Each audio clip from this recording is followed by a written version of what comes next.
make Ghana weaving wig using this DIY closure. So the pattern of ventilation that I do is determined by the style that I want to make. I have already gone ahead to ventilate the lace, done the back. Okay, I did individual braids at the back here, and then I did Ghana weaving here, and then so I'm going to do the next. So I'm going to part the hair to the style that I want to do.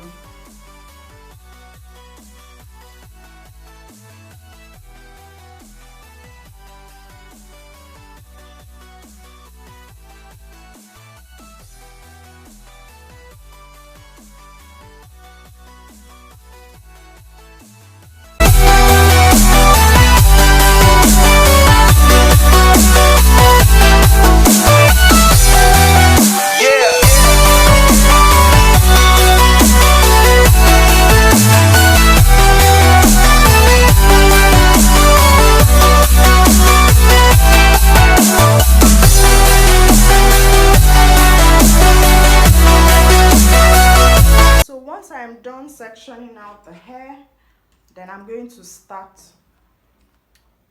the actual braiding.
The magic happens. All right, you can see that there are no hairs here. I made sure that I ventilated the beginning of the hair so that this part looks like it's actually done with the lace closure.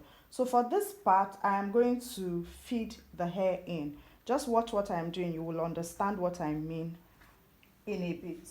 I'm going to take small section of hair and then crochet it in so that I'll have something to grip onto when I get to this part.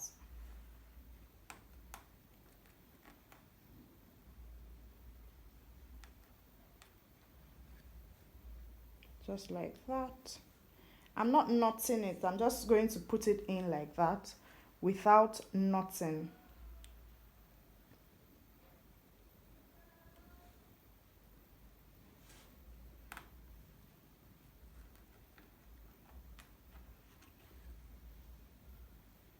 So that I have something to hold onto when I get to this part.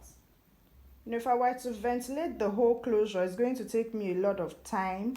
Okay, so that is why I prefer to do it this way. I actually saw this method here on YouTube, and then I tried it and it worked so well. So ever since then, I've been using this method. You can see that now I have something to hold on to finish my braid. Okay, so let's move on to the actual braiding. Remember to section the hair that you're going to be feeding in. It makes the whole process faster, especially if you don't have anybody assisting you.